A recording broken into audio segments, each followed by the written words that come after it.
윤태식 씨는 그날도 아침 6시 정각에 눈을 떴습니다. 나이 78, 은퇴한 지 벌써 15년째였습니다. 늦가을 찬 기운이 뺨을 스치자 그는 천천히 자리에서 일어나 안방 창문을 열었습니다. 붉게 물든 단풍나무 아래로 아파트 단지가 조용히 숨을 쉬고 있었습니다. 이른 산책은 그의 오랜 습관이었습니다. 교사로 근무할 때부터 이어져 온 생활 리듬이었죠. 그는 오늘도 천천히 모자를 눌러쓰고 나설 준비를 했습니다. 허리띠를 조이며 생각했습니다. 아무리 건강히 살아도 말벗 하나 없는 하루는 길고 쓸쓸한 법이지요. 산책을 마치고 돌아온 후 따뜻한 믹스커피 한 잔을 내려 마시며 노트북을 켰습니다. 요즘 그가 즐겨 찾는 공간이 있었죠. 문장나는 이름의 온라인 독서 모임. 거기엔 또래 노년층이 꽤 있었고 서로 서평을 남기고 응원의 댓글을 주고받는 곳이었습니다. 태식 씨는 최근 박은정 씨라는 닉네임이 자주 눈에 들어왔습니다. 그녀의 글은 문장이 따뜻했습니다. 30년을 초등학교 교사로 지냈다는 경력이 느껴지는 정갈한 표현, 그리고 낯설지 않은 공감의 어휘들. 태식 씨는 매번 그녀의 글을 클릭했고 어느 날은 용기를 내어 댓글을 달았습니다. 은정님, 글이 참 따뜻하네요. 꼭 누군가의 손을 잡고 걷는 기분이 들었습니다. 그렇게 시작된 대화는 하루에 한두 줄이던 댓글이 점점 길어지고 개인 쪽지로 이어졌습니다. 서로 좋아하는 작가 이야기를 나누며 나이를 잊고 웃기도 했습니다. 그녀는 파주에 살고 있었고 태식 씨보다 2살 아래라고 했습니다. 어느 날 그녀가 말했습니다. 문득 생각했어요. 우리가 같은 공간에서 책을 나눌 수 있다면 좋겠다고요. 태식 씨는 그 말을 몇 번이고 곱씹었습니다. 혼자서 책을 읽고, 혼자 커피를 마시고, 혼자 저녁을 준비하던 시간들 사이로 은정 씨의 말이 따뜻한 틈을 만들었지요. 이후 2사람은 화상으로 통화도 하게 되었고, 몇 주 후에는 전주와 파주의 중간 지점인 대전에 만나기로 약속했습니다. 기차역에서 은정 씨를 처음 본 순간, 태식 씨는 순간적으로 입을 다물지 못했습니다. 어깨를 곧게 펴고 하늘색 목도리를 두른 채 서 있는 그녀는 사진보다 훨씬 생기 있어 보였습니다. 윤 선생님이시죠? 은정이에요. 그녀는 고개를 꾸벅 숙이며 웃었습니다. 태식 씨도 어색하게 인사를 건넸습니다. 은정 씨, 생각보다 훨씬 밝으시네요. 처음이란 어색함도 잠시 그들은 근처 공원으로 걸음을 옮기며 이야기를 나눴습니다. 독서 모임에서 이야기하던 작가의 신간 이야기, 최근 본 영화, 손주의 학교 이야기까지. 처음 만난 사이 같지 않게 대화는 자연스러웠고 시간은 빠르게 흘렀습니다. 그날 헤어질 무렵 태식 씨는 미리 준비해둔 편지를 은정 씨에게 건넸습니다. 직접 손으로 쓴 편지였습니다. 혹시 마음에 여유가 생기시면 전주에 커피 한 잔도 괜찮으실까요?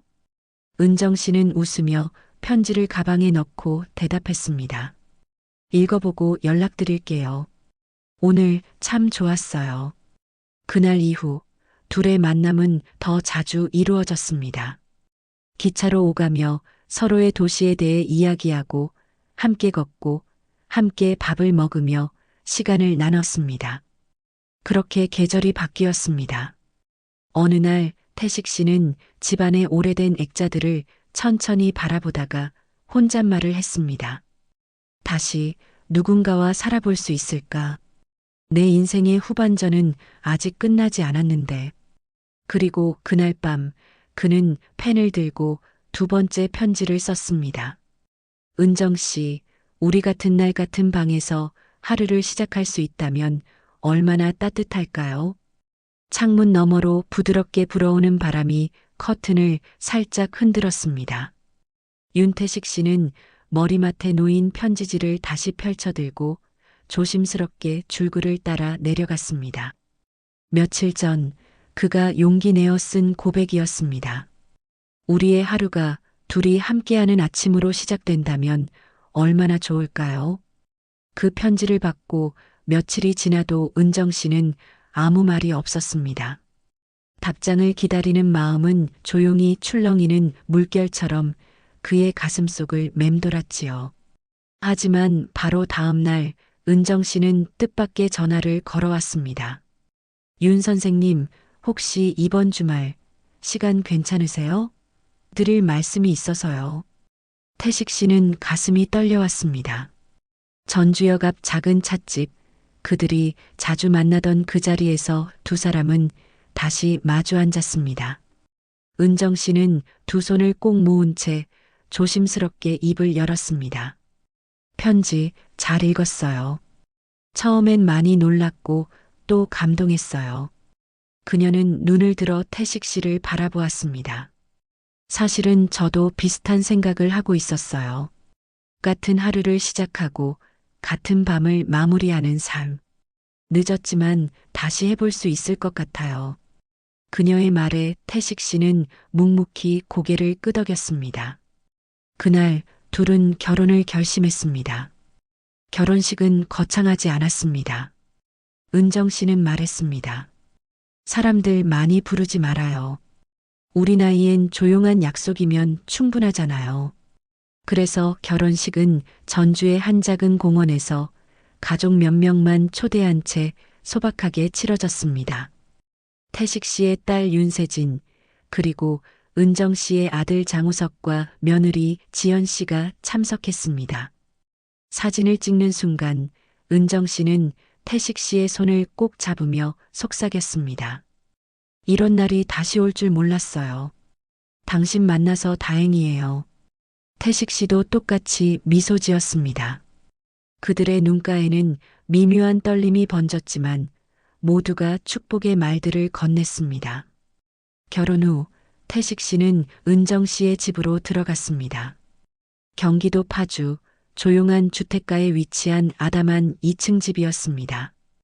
은정 씨는 정원이 있는 집에서 꽃을 가꾸고 살림을 꾸리는 것을 좋아했고 그 집은 그녀의 정성과 취향이 가득한 공간이었습니다.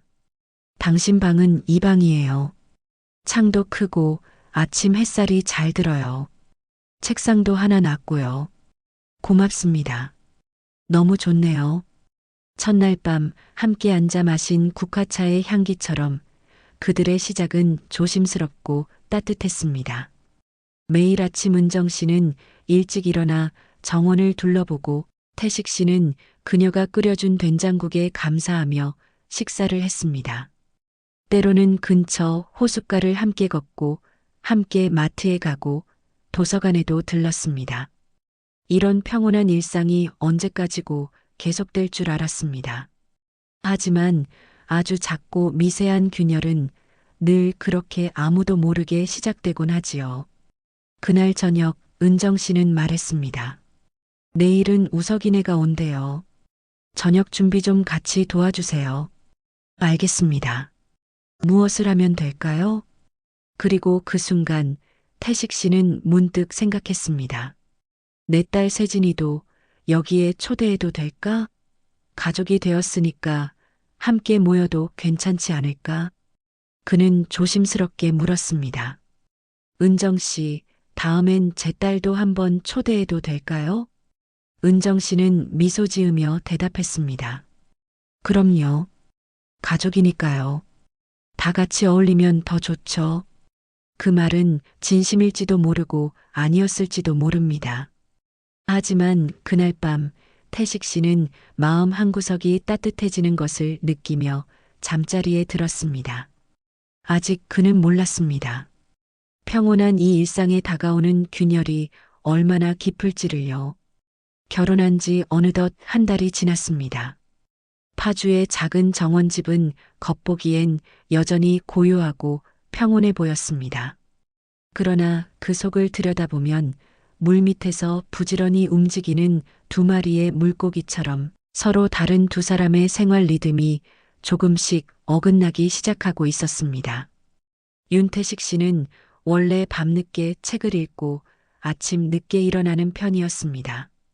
교직에 있을 때부터 정해진 생활이었죠. 반면 박은정 씨는 새벽 5시면 눈을 뜨고 정원에서 화초를 살피며 하루를 시작하는 부지런한 사람이었습니다. 7시 반이 넘은 어느 아침 태식 씨는 거실에서 들려오는 조용한 접시 소리에 잠을 깼습니다.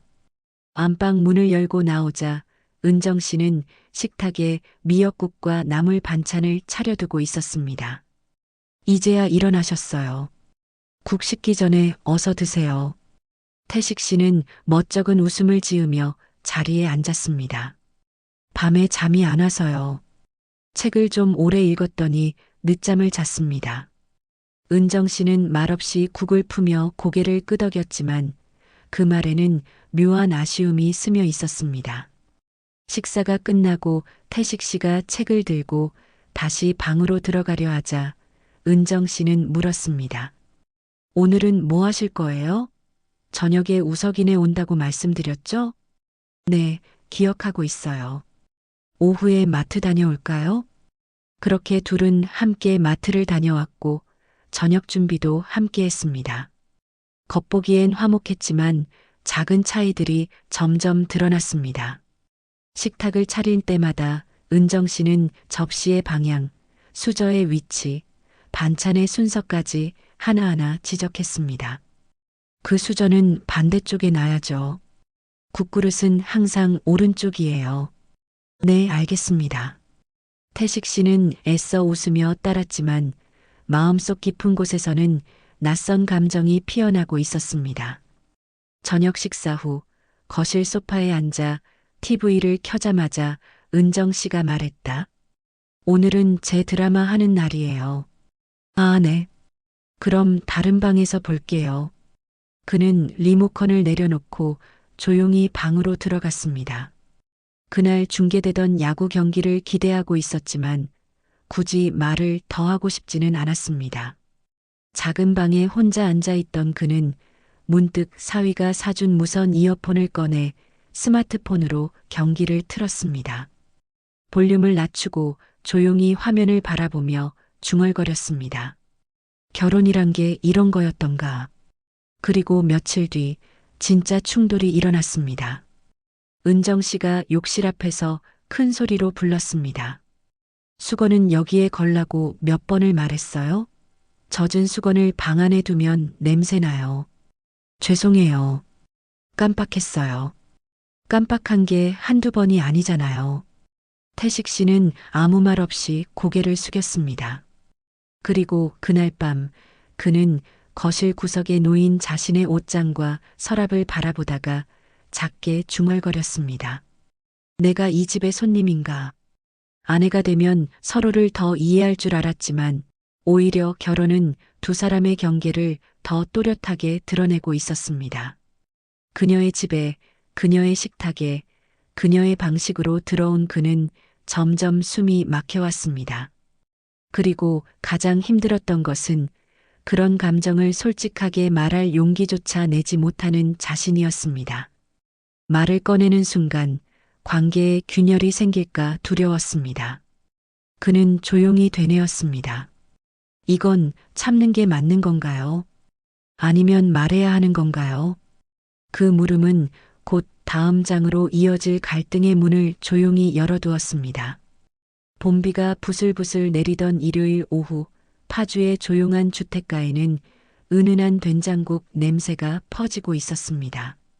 박은정 씨는 앞치마를 두르고 분주하게 부엌을 오가고 있었고 윤태식 씨는 고무장갑을 끼고 조용히 식탁을 닦고 있었습니다. 오늘은 특별한 날이었습니다. 은정 씨의 아들 장우석 부부가 집에 온다고 했기 때문입니다. 국은 내가 끓일게요. 당신은 샐러드만 좀 준비해 주세요. 과일은 냉장고 아래칸에 있어요. 네, 알겠습니다. 태식 씨는 순순히 따랐습니다. 이제는 이런 식의 분업에도 익숙해진 상태였지요. 잠시 후 초인종 소리가 울렸고 우석 씨 부부가 현관으로 들어왔습니다. 엄마, 오랜만이에요. 우석 씨는 밝게 웃으며 은정 씨를 꼭 안았습니다. 지연 씨는 정중하게 인사를 건넸습니다. 안녕하세요, 아버님. 오랜만입니다. 태식 씨도 미소를 지으며 맞이했습니다. 잘 지냈어요? 바쁜 와중에 와줘서 고맙네. 거실에 앉은 네 사람은 차를 마시며 안부를 나누었습니다. 자연스럽게 우석 씨 부부의 직장 이야기, 아이 계획, 여행 계획 등 다양한 주제가 오갔지만 그 대화 속에서 태식 씨는 자신이 점점 배제되고 있음을 느꼈습니다. 그런데요, 엄마, 그 부동산 얘기는 어떻게 됐어요? 아, 그거 지난주에 다시 연락 왔더라. 두 사람은 서로를 바라보며 이야기꽃을 피웠습니다. 태식 씨는 조용히 찻잔을 들어 올리고 다시 내려놓았습니다. 자신이 끼어들 수 있는 틈은 좀처럼 생기지 않았습니다. 저녁 시간이 되어 식탁으로 자리를 옮겼습니다. 은정 씨는 정갈하게 차려진 밥상 앞에서 자랑스럽게 말했습니다. 우석아, 갈비찜은 내가 좋아하는 거야. 많이 먹어. 감사합니다, 엄마. 진짜 맛있어 보여요. 그녀는 우석 씨의 그릇에 정성껏 고기를 덜어주고 지연 씨에게도 반찬을 챙겨주었습니다. 반면 태식 씨에게는 그저 수저를 밀어넣는 정도였습니다. 당신도 어서 드세요. 네. 그는 말없이 밥을 뜨기 시작했습니다. 그 순간 마음 한켠이 싸해졌습니다. 식사가 한창일 무렵 태식 씨는 조심스럽게 말을 꺼냈습니다. 저기 다음 주쯤 제 딸 세진이랑 손녀 민서도 집에 와도 괜찮을까요? 오랜만에 얼굴도 보고 싶고요. 은정 씨는 젓가락을 멈춘 채 그를 바라보았습니다. 글쎄요, 갑자기요? 우석이네도 요즘 바쁘고 제가 손님 치를 준비가 좀. 말끝을 흐리는 그녀의 표정은 꺼림칙함에 가까웠습니다. 우석 씨 부부도 묘하게 말이 없어졌습니다. 태식 씨는 작게 고개를 끄덕였습니다. 그렇군요. 그냥 여쭤본 거예요. 그 순간 밥알이 목에 걸리는 듯한 느낌이 들었습니다. 식사가 끝난 뒤 그는 뒷정리를 자처했습니다. 부엌에서 설거지를 하며 마음속으로 자신에게 말했습니다. 내 딸은 이 집에서 손님도 안 되는 건가요? 그날 밤 방에 들어온 은정 씨는 말했습니다. 오늘 당신 좀 예민했어요. 분위기 이상해지잖아요. 예민했던 건 나였을까요? 태식 씨는 마음속으로 되물으며 등을 돌려 누웠습니다. 그의 귀에는 아직도 갈비찜을 먹으며 웃던 장우석의 웃음소리가 맴돌고 있었습니다.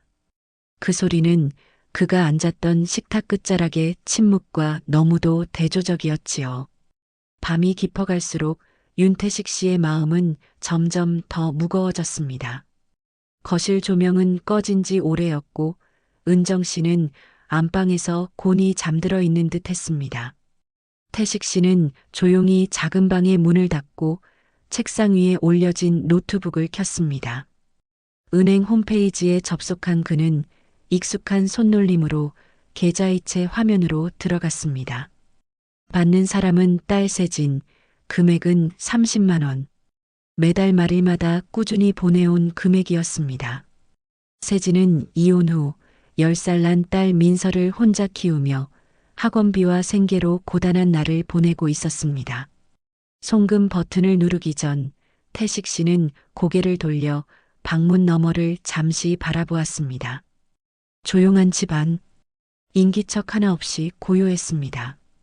그제야 안도의 한숨을 쉬며 손가락을 움직였고 송금이 완료되자 화면을 닫으려는 찰나였습니다. 어두운 복도 끝에서 갑작스레 불이 켜졌고 은정 씨의 그림자가 문턱 너머로 드리워졌습니다. 뭐 하세요, 이 밤중에? 태식 씨는 놀란 듯 급히 노트북을 덮었습니다. 아, 그냥 은행 업무 좀 보고 있었습니다. 그 눈빛은 흔들리고 있었습니다. 은행 업무요? 이 시간에? 네, 잊기 전에 해두려고요.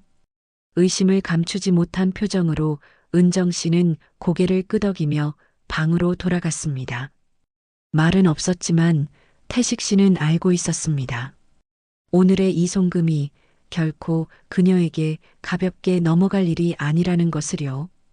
그리고 아니나 다를까 다음 날 아침 식사 시간 조용히 국을 뜨던 은정 씨가 불쑥 물었습니다.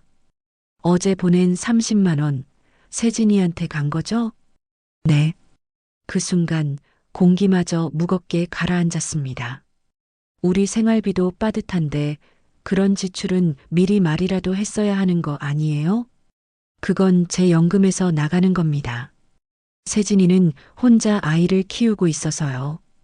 그럼 당신은 가족이 둘이에요? 나랑 살면서도 거긴 따로 챙기고. 그녀의 말투는 단단했고 목소리는 뾰족했습니다.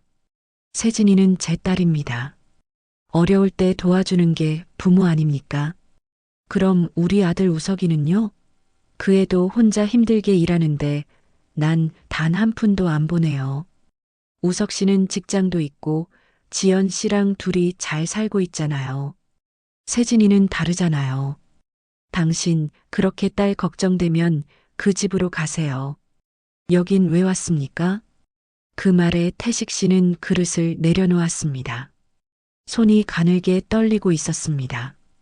그날 아침 식탁 위엔 김이 나는 국은 있었지만 따뜻한 대화는 단 한마디도 없었습니다. 그날 오후 태식 씨는 다시 한번 노트북을 열었습니다. 이번에는 송금 내역을 삭제했습니다. 그리고 문득 자신이 무엇을 하고 있는 건지 스스로에게 묻게 되었습니다. 나는 왜 내 돈을 쓰는 일을 숨기고 있는가? 다음 송금을 할 땐 언제인지 모를 밤, 그리고 인기척 없는 조용한 새벽일 것입니다. 그는 자신의 지갑에서 현금을 꺼내 흰 봉투에 넣었습니다. 거기엔 손으로 작게 쓴 메모 한 장도 함께 넣었습니다. 세진아, 이번 달도 수고 많았다. 민서 건강 잘 챙기고 너도 너무 무리하지 마라. 그 순간 그는 알았습니다. 딸에게 보내는 이 작은 정성이 죄처럼 느껴지는 현실이 얼마나 슬픈 일인지를요. 파주의 겨울은 조용히 찾아왔습니다. 눈은 오지 않았지만 바람은 차고 맑았고 새벽의 고요 속에선 정원의 나뭇잎들이 마른 소리를 냈습니다. 윤태식 씨는 여느 때처럼 새벽 6시에 눈을 떴습니다. 그러나 일어난 그는 곧 망설였습니다.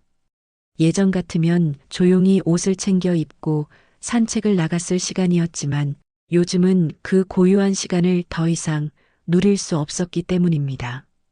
당신 벌써 나가요? 오늘처럼 추운 날엔 혼자 걷지 말아요. 나도 갈게요.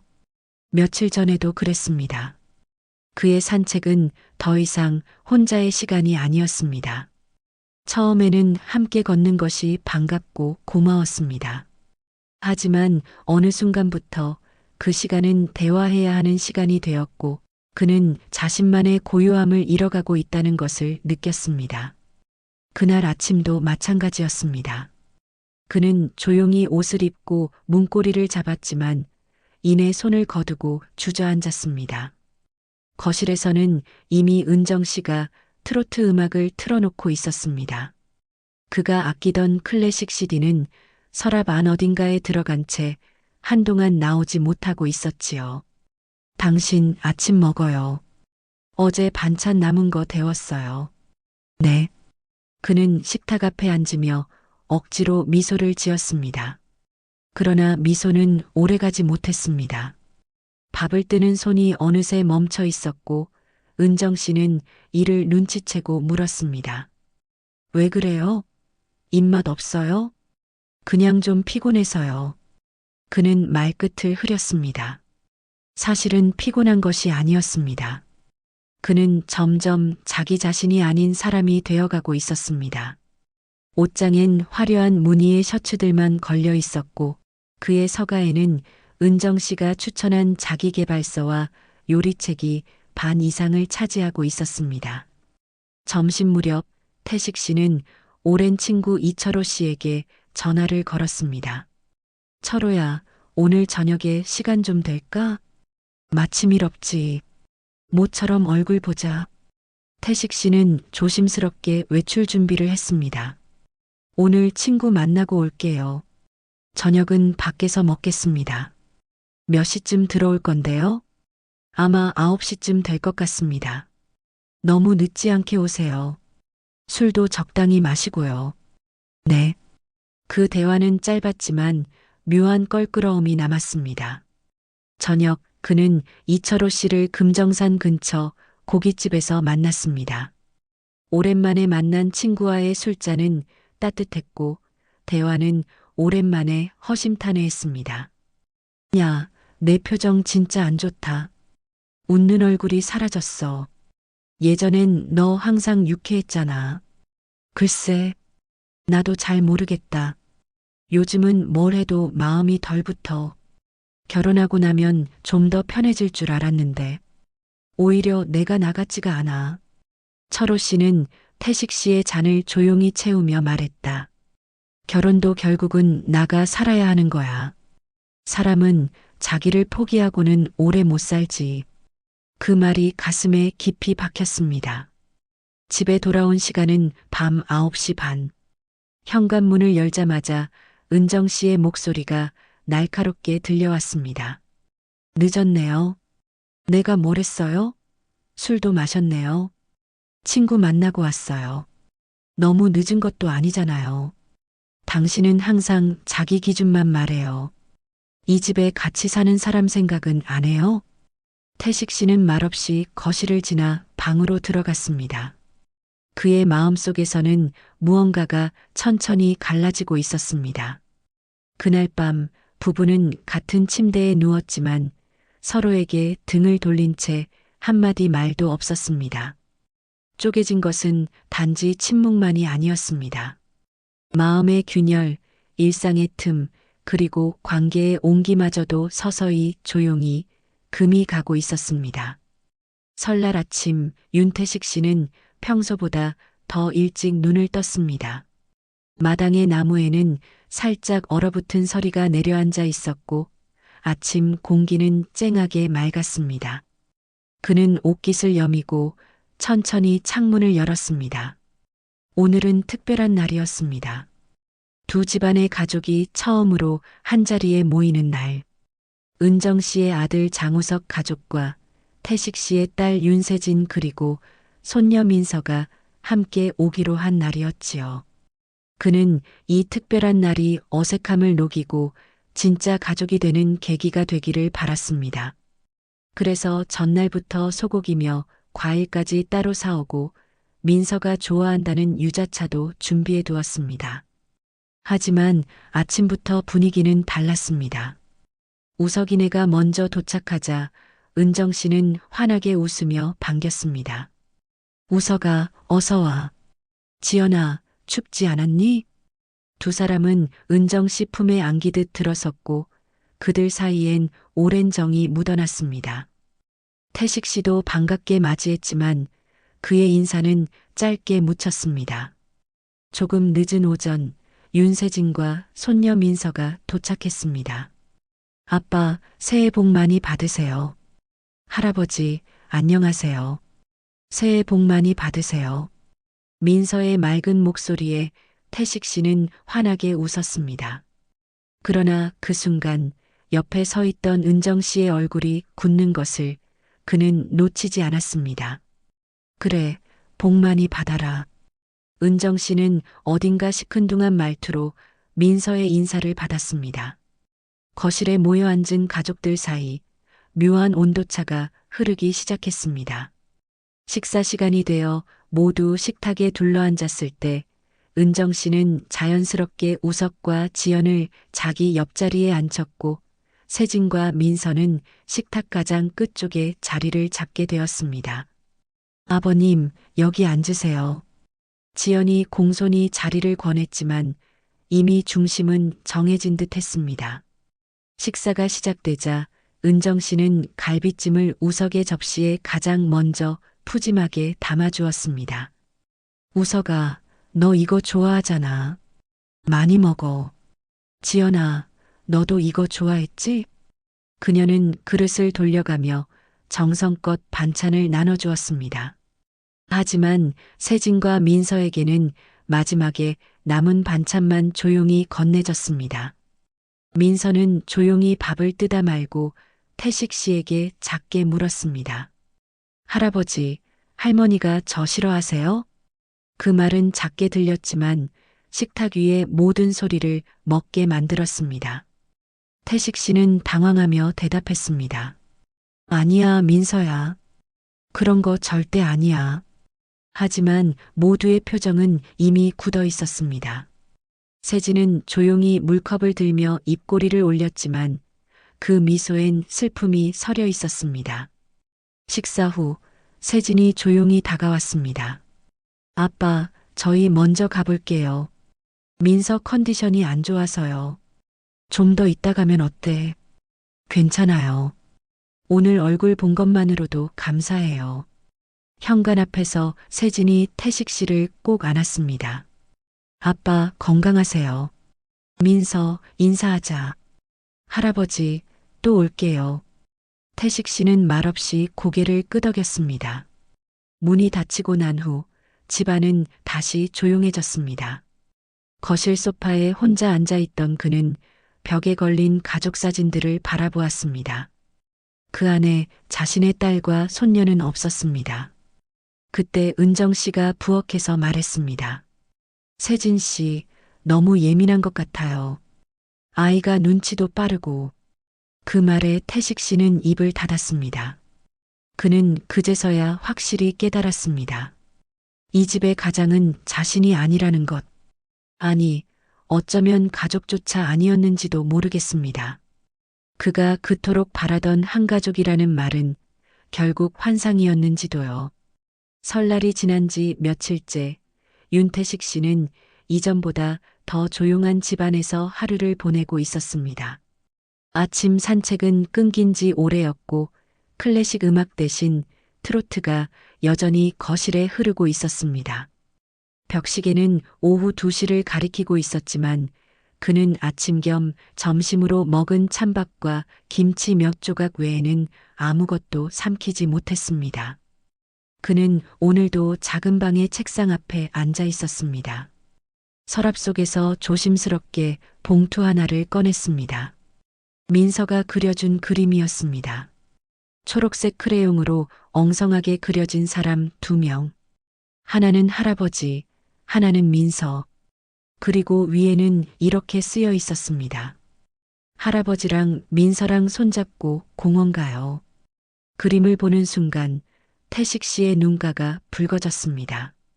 세상에서 자신을 있는 그대로 받아주는 존재는 지금 이 손녀뿐이라는 사실이 뼛속 깊이 느껴졌기 때문이었습니다. 그날 저녁 그는 용기를 내어 은정 씨와 마주 앉았습니다.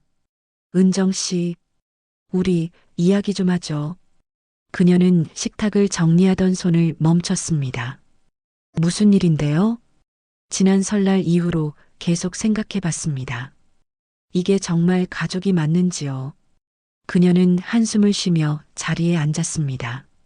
가족이니까 불편할 수도 있죠. 시간이 지나면 나아질 거예요. 시간이 아니라 마음의 문제입니다. 가족이라면 누구 하나만 편한 구조가 되면 안 되는 거 아닙니까? 당신 지금 무슨 말을 하려는 거예요? 저는 이 집에서 제 자리를 잃은 것 같습니다.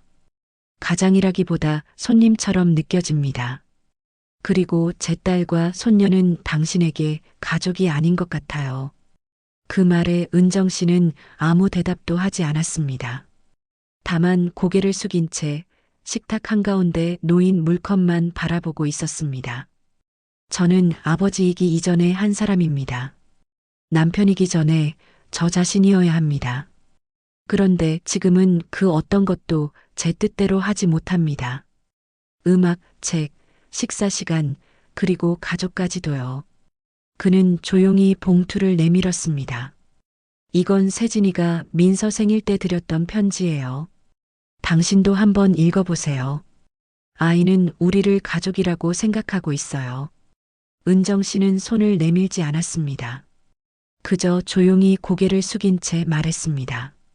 저는 아직 준비가 안 됐나 봐요. 그 말에 태식 씨는 잠시 눈을 감았다가 다시 뜨며 말했습니다. 그럼 준비가 될 때까지 저는 제 자리로 돌아가겠습니다. 이튿날 아침 그는 작은 여행용 가방 하나에 몇 벌의 옷과 책, 그리고 민서가 준 그림을 넣었습니다. 당신 지금 나가는 거예요? 잠시요. 너무 오래 남의 집에서 살았던 것 같아서요. 은정 씨는 아무 말도 하지 않았습니다. 다만 문 앞에 서 있던 그녀의 표정은 처음 그가 이 집에 들어오던 날과는 전혀 다른 빛을 띠고 있었습니다. 기차역 플랫폼, 그는 조용히 앉아 한 장의 편지를 꺼내 쓰기 시작했습니다. 은정 씨께 처음 이 집에 들어올 때 나는 사랑받고 있다는 확신이 있었습니다. 그리고 저도 그 마음을 다해 나누려 했습니다. 하지만 함께 산다는 것이 곧 하나가 된다는 뜻은 아니더군요. 저는 다시 제 자리에서 제 이름으로 살아보려 합니다. 만약 언젠가 우리 모두가 진짜 가족이 되는 법을 알게 된다면 그땐 다시 웃으며 만날 수 있겠지요. 건강하시고 잘 지내시길 바랍니다. 윤태식 드림. 그는 조용히 봉투를 접어 코트 안주머니에 넣었습니다. 그리고 기차가 도착했을 때 그는 조용히 일어나 걸음을 옮겼습니다. 이제야 그는 진짜 자기 자신으로 되돌아가고 있었습니다. 비로소 그는 스스로에게 물었습니다. 나는 누구인가? 그 대답을 찾아가는 길 위에서 그의 발걸음은 가볍지는 않았지만 분명해 보였습니다.